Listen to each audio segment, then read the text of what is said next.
Assalamualaikum Ustaz. Waalaikumsalam. Apa tips cara meraih kesuksesan yang berkah di masa muda?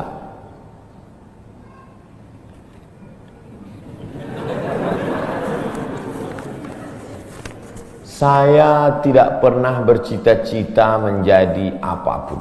Cita-cita saya dulu cuma satu, bagaimana membahagiakan orang tua. Itu saja.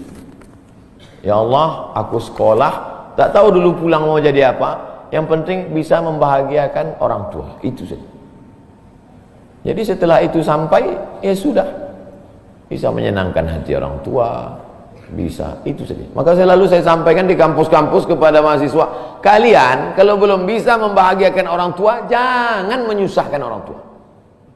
Ini kadang baru ngelihat namanya aja di HP dah kumat darah tinggi emaknya.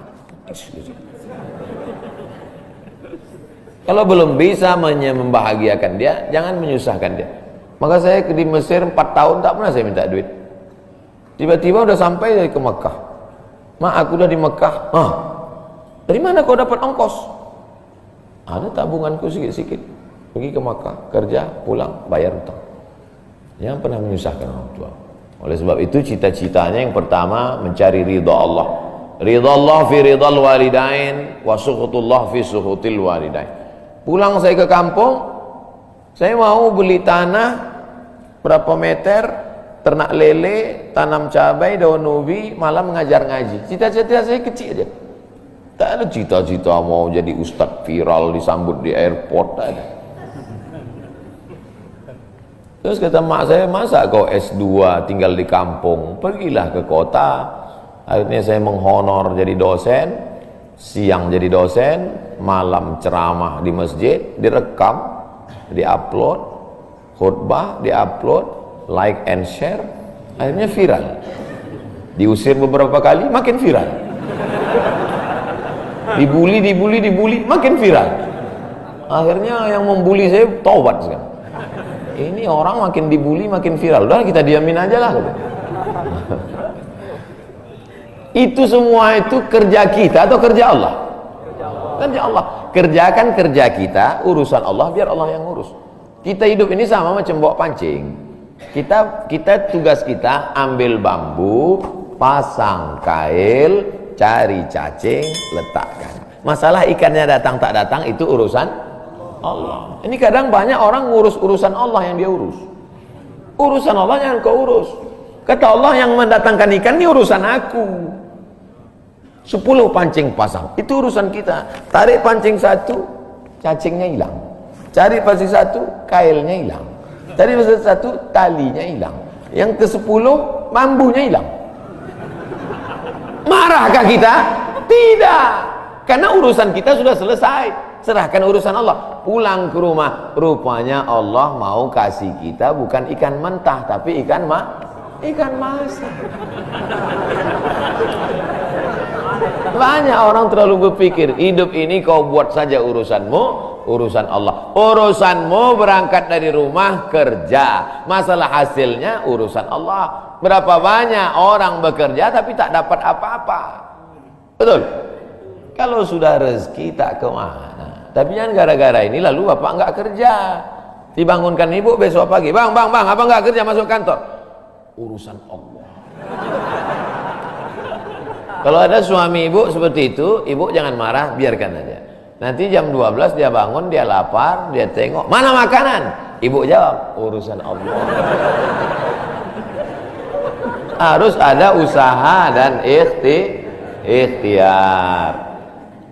Pertama, niat cari ridha Allah. Kedua, senangkan orang tua. Ketiga, berusaha. Setelah itu, tawakal Allah. Hidup jangan susah. Hidup sudah susah, jangan bikin susah. Hidup sudah pahit, jangan minum kopi pahit. Apa hukumnya suami menyembunyikan uang dari istri?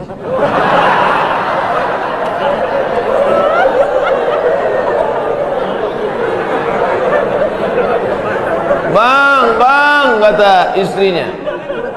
Bang, ini duit apa bang? Duit sial. Oh duit sial, udah kusembunyikan kau dapat juga.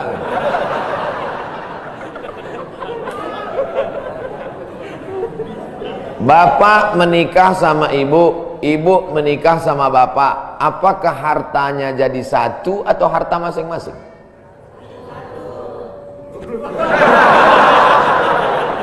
Mereka mau hartanya jadi satu dan bapak ketakutan. Itu yang saya baca. Sekarang kita baca ayatnya. Walakum nisfu ma taraka azwajukum illam yakul lahunna walad. Kalau istrimu meninggal kau dapat 50% hartanya kalau tidak ada anak. Fa in kana lahunna waladun, kalau dia punya anak, falakumur rubu'u, kamu dapat 25%. Sekarang saya tanya, hartanya nyatu atau pisah?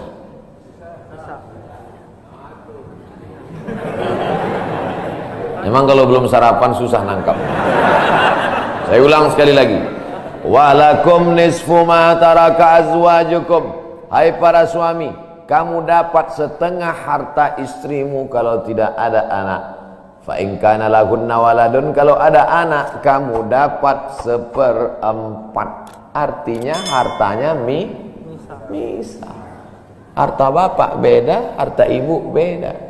Ibu kerja, punya kebun, punya tanah, punya speedboat, itu harta dia. Bapak punya usaha, harta bapak. Meninggal ibu, 50% untuk bapak. Apa beda harta ibu dengan harta bapak? Di dalam harta bapak ada hak ibu, dalam harta ibu tidak ada hak bapak. Takbir. Saya ulang sekali lagi. Ibu menikah dengan bapak, bapak menikah dengan ibu, ibu bawa harta, bapak bawa harta. Bedanya apa? Dalam harta bapak ada hak ibu, dalam harta ibu tidak ada hak bapak. Kenapa dalam harta bapak ada hak ibu? Karena bapak wajib memberi nafkah. Kewajiban bapak 5. Pertama, kasih makan. Kedua, kasih pakaian. Ketiga, kasih tempat tinggal. Keempat, kasih pendidikan. Kelima, kasih perhatian. Lebih dari yang ini, itu bukan milik mereka lagi. Jelas? Ini ada sekarang suami setelah menikah, pas dilihat surat apa semua, tak ada punya dia. Semua atas nama istrinya. Ini orang kalau meninggal ini tidak kena azab kubur, karena di dunia sudah terlalu azab dengan istrinya. Dari yang saya sampaikan ini jelas tentang pembagian batasan-batasan harta. Jelas? Jelas. Jadi tidak serta-merta setelah menikah, jangan mau anak perempuan kita ditipu laki-laki. Istriku, mana surat mobilmu, mana surat tanahmu, tadi kita sudah akad nikah, semua hartamu, milikku, surgamu di bawah tapak kakiku. Oh, tidak begitu. Makanya laki-laki harus ngerti, perempuan juga harus paham. Kalau tidak, sedang main bola aja ada aturannya, statuta. Kalau tidak, akan hancur. Tapi insya Allah jelas. Pak Ustadz minta tolong doakan ibu saya, sudah lama sakit. Nanti kita doakan di akhir majelis. Bukan cuma ibu bapak, ibu-ibu semua kita doakan. Bagaimana niatnya doanya? Bagaimana niatnya doanya? Mandi taubat. Nawaitu, aku berniat ghuslat taubat, mandi taubat. Saya nggak bisa bahasa Arab Pak Ustadz, bahasa Indonesia, bahasa Makassar, bahasa Jawa, bahasa Batak, bahasa Mandailing, bahasa Aceh. Saya niat mandi taubat karena Allah Ta'ala. Bagaimana cara mandinya Pak Ustadz? Seperti mandi wajib, basah dari ujung rambut sampai ke ujung kaki. Di mana mandinya Pak Ustadz? Di laut bisa. Kolaka ini 30% saja daratan Pak Ustadz, yang 70 adalah lautan. Nah, mandi di laut. Apalagi kalau sampai ke tengah laut, bukan cuma dosanya hilang, orangnya hilang sekali.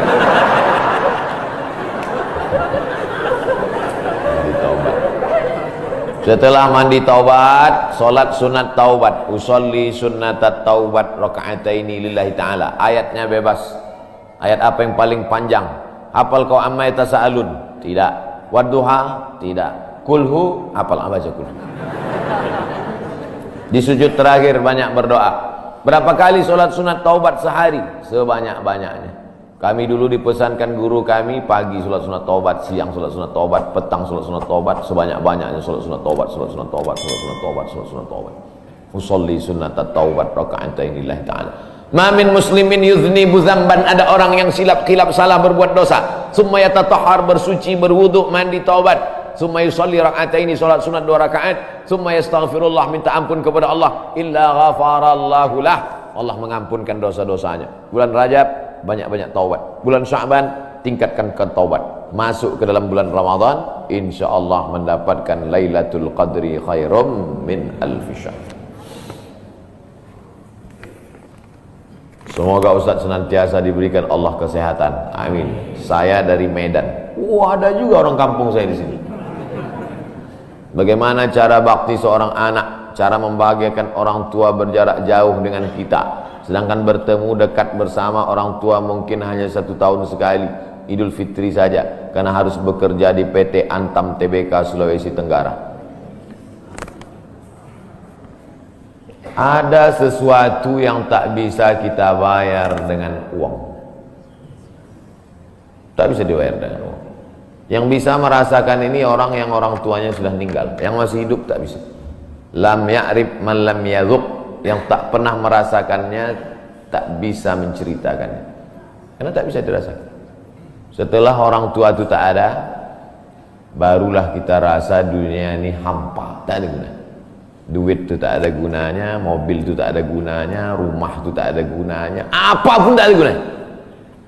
Waktu dapat saya gelar doktor dari Sudan, pulang saya ke rumah, tak ada gunanya, tak bisa lagi diceritakan. Dulu apapun yang dapat diceritakan, mak, aku dapat sorban dari mak, aku dapat peci.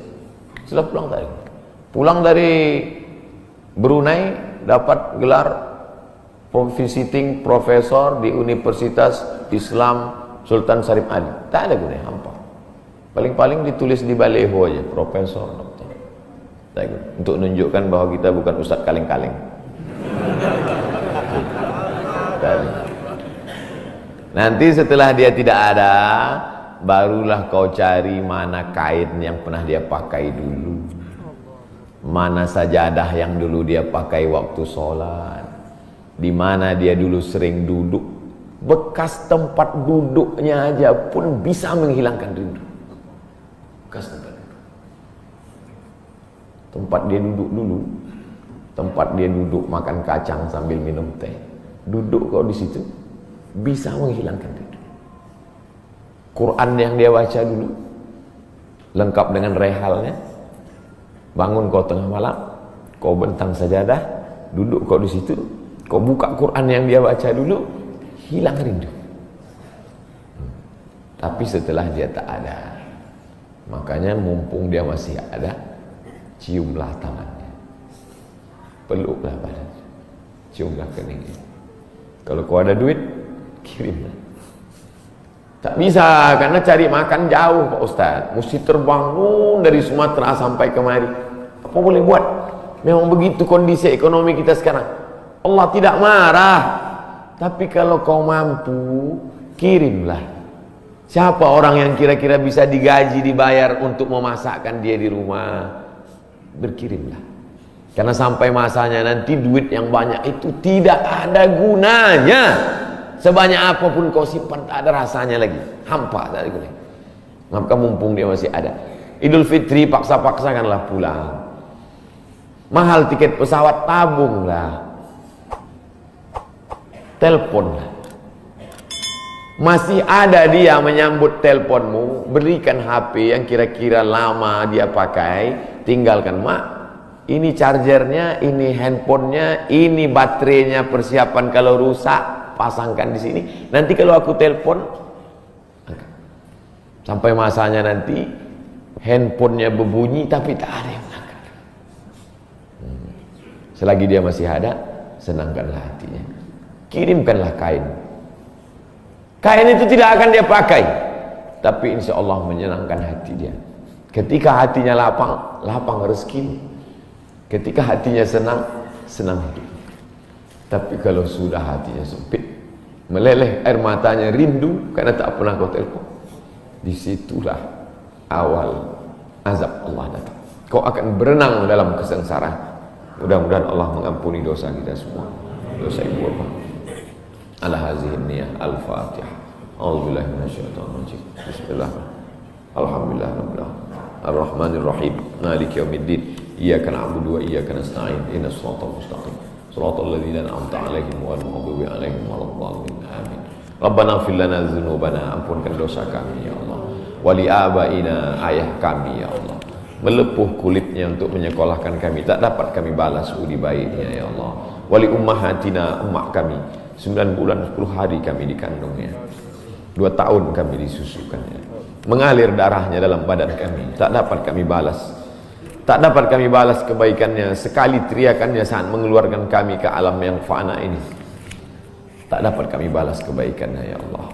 Kalau dia masih hidup, sahih jasadaha, sehatkan badannya, qawi imanaha, kuatkan imannya, ar-rahmazuqhal istiqamata, berikan dia istiqamah dalam iman dan Islam. Kalau dia sudah meninggal dunia, lapangkan kuburnya ya Allah. Nawwir qabraha, terangkan makamnya ya Allah.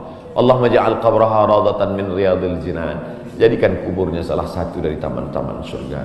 La taj'al qabraha hufratan min hufarin niran, jangan jadikan kuburnya salah satu dari lubang neraka ya Allah. Allahumma ja'al abana'ana barina liwalidiha, jadikan anak-anak kami anak-anak yang berbakti kepada orang tua. Allahumma hafazhum min kulli su' wa syarr, jaga anak-anak kami dari segala perbuatan maksiat dan dosa ya Allah. Rabbana zalamna anfusana, kami sudah banyak buat silap salah dan dosa. Wa illam taghfir lana, kalau kau tidak mengampuni dosa kami, wa tarhamna, kalau kau tidak merahmati kami, lanakunanna minal khasirin, sudah lama kami jadi orang-orang yang merugi. Allahumma ja'alna minat tawabin, jadikan kami orang yang bertaubat di bulan mulia ini ya Allah. Wa ja'alna minal mutatahhirin, jadikan kami orang yang mensucikan hati. Wa ja'alna min ibadikas salihin, jadikan kami hamba-hambamu yang salih. Allahumma ja'al akhira kalamina inda intihai ajalina, kalau ajal kami sampai, malaikat maut tiba mencabut nyawa kami, jadikanlah yang terakhir keluar dari mulut kami la ilaha illallah Muhammadur Rasulullah SAW, kalimatu haqqin 'alaiha nahya, dengan itu kami hidup, wa 'alaiha namutu, dengan itu kami mati, wa biha nub'atsu, dengan itu kami nanti akan dibangkitkan di padang mahsyar. Rabbana atina fid dunya hasanah wa fil akhirati hasanah wa qina adzabannar. Wa sallallahu ala sayyidina wa maulana Muhammad wa ala alihi wa sahbihi wa sallam, walhamdulillahi